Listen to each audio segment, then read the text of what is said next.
was 22 at the time, working a landscaping job and living with my parents to save money.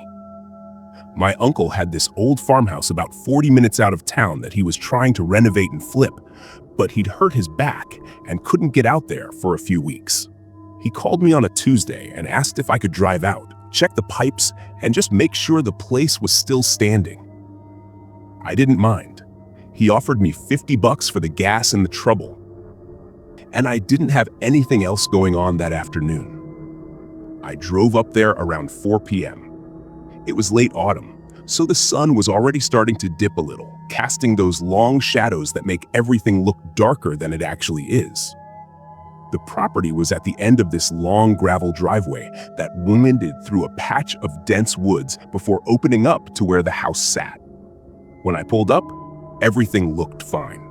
The house was this 2-story boxy thing with peeling white paint. There were no other cars around, just the empty field and the woods bordering the back. I parked my truck near the porch and got out. I remember it was dead quiet. No birds, no wind, just nothing. I walked up the steps and fished the key out of my pocket.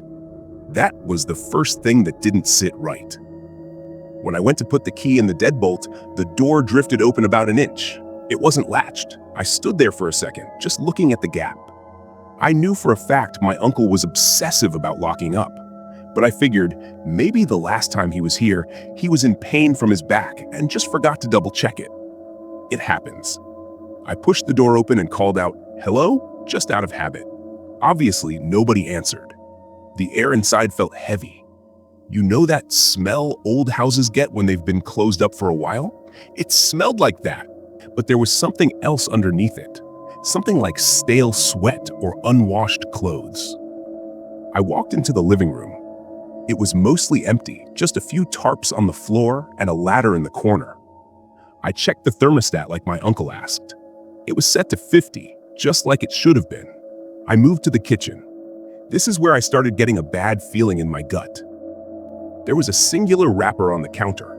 It was for a granola bar, crinkled up in a little ball. My uncle didn't eat that brand. And right next to it was a plastic water bottle that was about half full. I stared at that bottle for a long time. The condensation on the inside of the plastic was fresh. That's when it clicked. Someone hadn't just been here weeks ago. Someone had been here recently. Maybe that day. I felt the hair on the back of my neck stand up. I stopped moving and just listened. The house was silent, but now it felt like a different kind of silence. The kind where you feel like you're being watched. I told myself I was being paranoid. Maybe a contractor had stopped by, but my uncle hadn't mentioned anyone else. I decided I was going to leave. I didn't care about the $50 anymore. I turned around to head back toward the front door. As I passed the staircase that led to the second floor, I heard it. It was a slow, deliberate creak of a floorboard directly above my head. I froze. I stopped breathing. I stood there near the bottom of the stairs, gripping my car keys so hard it hurt my hand. For a few seconds, nothing happened. I tried to convince myself it was just the house settling. Old houses make noise, right? Then I heard another step, heavier this time, and then another. Someone was walking across the bedroom floor upstairs, moving toward the landing. I didn't wait to see who it was. The adrenaline just took over. I bolted for the front door, threw it open, and sprinted to my truck. I fumbled with the keys, dropped them into the footwell, cursed, grabbed them, and finally got the engine turned over. As I was throwing the truck into reverse, I looked back at the house. In the upstairs window, the one facing the driveway, a man was standing there. He wasn't trying to hide. He was just standing right in the center of the frame, watching me. He looked normal. That was the worst part. He was just a middle-aged guy in a flannel shirt, looking blankly at me like I was the one who was interrupting him. I peeled out of there and didn't stop until I hit the main highway. I called my uncle and he called the police. When the cops went out there about an hour later, the guy was gone. But they found a sleeping bag rolled out in the master closet and a bag full of tools that didn't belong to my uncle. Not construction tools, pliers, zip ties, duct tape. Weird stuff. The police said it looked like he'd been staying there for at least a week. I never went back to that house. My uncle eventually sold it as is because he didn't want to deal with it either. I still think about that water bottle in the kitchen. If I had gone upstairs instead of checking the kitchen first, I would have walked right into him. And judging by the stuff they found in his bag, I don't think he would have just let me leave.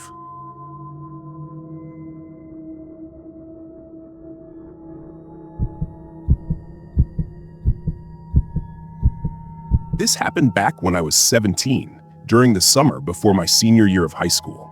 My best friend at the time, Justin, was really into urban exploration. Basically, we would just find abandoned buildings or construction sites and walk around. We never broke anything or stole anything. We just liked the creepiness of it, I guess. One Saturday night, Justin picked me up and told me he found a spot he wanted to check out. It was this old salvage yard about 10 miles out of town. He said he'd driven past it a few times and it looked completely dead, like nobody had touched it in 20 years. I wasn't really feeling it that night, to be honest. It was humid, I was tired, and I just had a bad gut feeling about going out that far. But I didn't want to be lame, so I agreed. We parked his car on a dirt turnoff about a quarter-mile down the road so nobody would see us. We walked the rest of the way to the perimeter fence. It was this tall chain-link fence topped with barbed wire, but sure enough, there was a section where the ground had washed away, leaving a gap just big enough to crawl under. We slid under and stood up inside the yard. It was huge. There were rows of rusted-out cars, old school buses, and stacks of industrial shipping containers.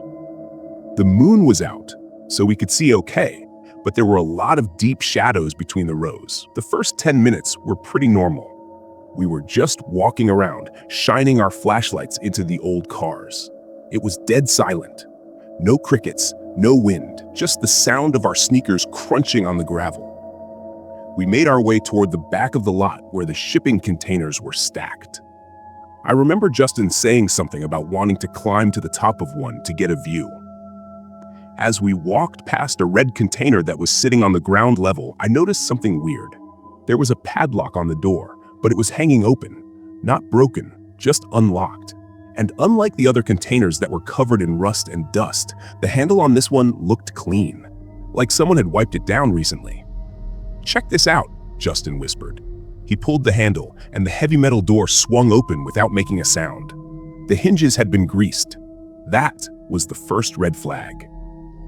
I told Justin we should probably just leave it alone, but he was already shining his light inside. It wasn't storage, it was a living space. There was a filthy mattress on the floor, a bucket in the corner, and a small table with a battery-powered lantern on it. The air inside smelled terrible, like rotten food and something chemical. But the thing that made my blood run cold was what was on the walls. Whoever was staying there had taped up hundreds of pictures. They looked like Polaroid photos, mostly of random houses and cars. Not artistic photos, surveillance photos. Pictures taken from bushes or from inside a car. "We need to go," I said. My voice was shaking. "Right now." Justin didn't argue. He looked just as freaked out as I was. He stepped back out of the container, and I went to follow him. That's when we heard it. Somewhere in the darkness, from the direction we had just come from, there was a heavy metallic clang. It sounded like someone had kicked a car door. We both froze. Justin clicked his flashlight off immediately. I did the same. We were standing in the pitch black, right next to the open container. "Did you hear that?" Justin whispered. Before I could answer, we heard footsteps. They were slow, heavy steps on the gravel. Crunch, crunch, crunch. They weren't coming from the entrance. They were coming from the row of buses right next to us. Whoever it was had been watching us the whole time. We couldn't run back to the hole in the fence because the footsteps were blocking that path. Our only option was to go deeper into the yard. We crouched down and started moving as quietly as we could between the stacks of containers. I was terrified I was going to kick a piece of metal or trip over something. The footsteps stopped. For a second, I thought maybe we were in the clear. Maybe it was just a security guard and he hadn't seen us. Then, a bright beam of light cut through the darkness. It swept over the tops of the cars, searching. A voice called out. It wasn't yelling. It was calm, almost playful. I know you saw my room." I felt like I was going to throw up. The voice sounded like a man, maybe in his 40s. He didn't sound angry. He sounded excited. Me and Justin didn't wait. We just took off running. We didn't care about the noise anymore. We sprinted toward the back wall of the yard. I could hear the guy running behind us. He was fast. I could hear him laughing as he ran, which was probably the scariest part. We hit the back fence. It was 8 feet tall and covered in vines. I interlaced my fingers and boosted Justin up. He scrambled over the top, cutting his hands on the wire, and dropped down to the other side. He yelled for me to grab his hand. I jumped, grabbing the top of the fence, and started pulling myself up. I looked back for a split second. The guy was standing about 20 feet away. He had stopped running. He had the flashlight pointed right at my face, blinding me. I couldn't see his features, but I saw that he was holding something in his other hand. It looked like a cattle prod or a taser. "Come back soon," he said. I threw myself over the fence and hit the ground hard, twisting my ankle. I didn't care. I scrambled up and we ran through the woods until we hit the main road. We didn't stop until we were back in Justin's car with the doors locked. We drove home in complete silence. We never reported it. We were just stupid kids trespassing, and we didn't think anyone would believe us about the photos. I'm in my 20s now, and I still get nervous whenever I see an abandoned building. I always wonder if that guy is still out there, living in a box, taking pictures of people who have no idea they're being watched.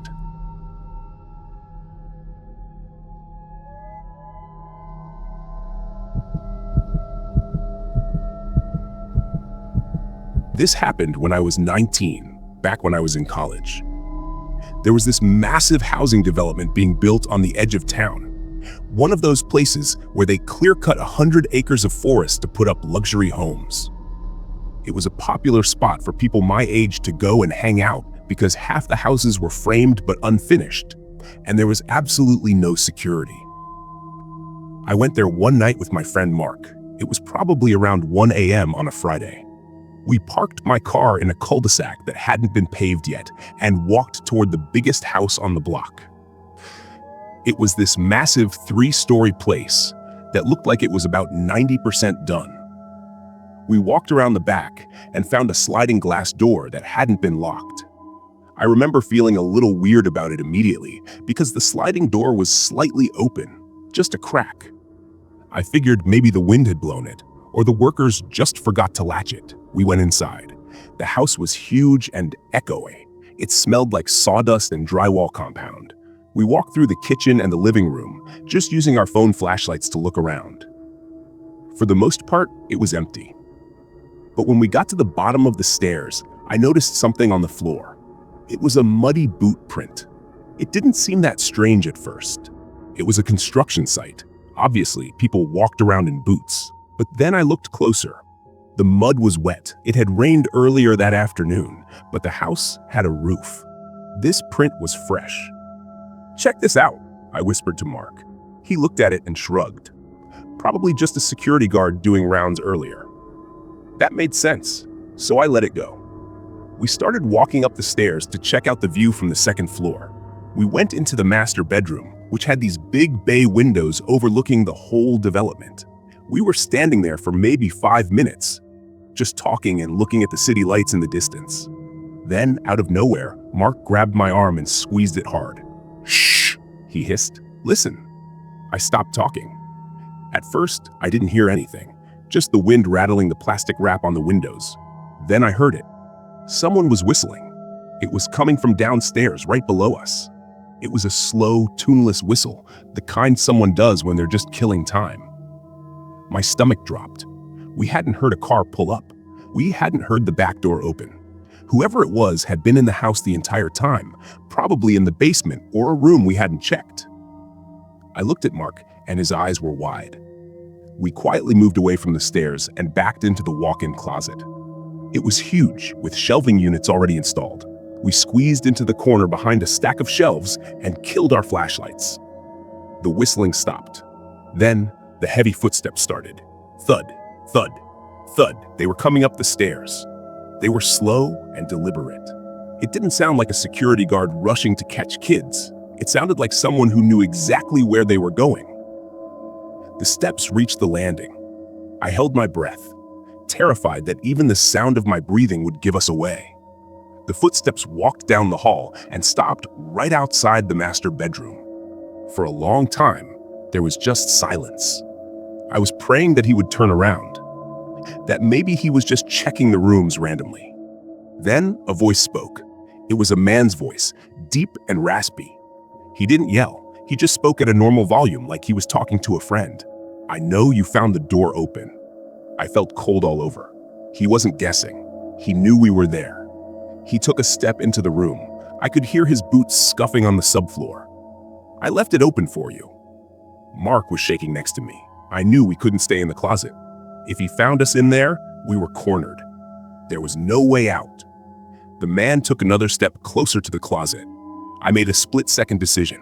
I grabbed Mark's shoulder and pointed to the other door in the closet, the one that connected to the master bathroom. I shoved Mark toward it, and we burst out, sprinting into the bathroom. "Hey!" the man shouted. The calmness in his voice was gone instantly. We scrambled through the bathroom and out into the hallway, bypassing the bedroom where he was. I didn't look back, but I heard him running after us. He was heavy, and his boots sounded like thunder on the floorboards. We practically threw ourselves down the stairs, skipping 3 or 4 steps at a time. I nearly twisted my ankle on the landing but kept moving.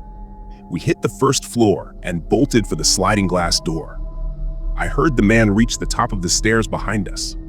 He let out this guttural, angry scream that didn't even sound human. It was just pure rage. We flew out the back door and sprinted across the muddy yard. We didn't stop at the car. We just kept running until we hit the main road where the streetlights were. We eventually circled back to my car about an hour later, once we were sure nobody was following us. The house was completely dark when we drove past it. I don't know who that guy was. I don't know if he was living there, or if he was just waiting for dumb kids like us to wander in. But the thing that keeps me up at night isn't that he chased us. It's what he said. "I left it open for you." That implies he was watching us from the woods before we even walked up the driveway. He wanted us to go inside, and if we hadn't run when we did, I don't think we ever would have walked out.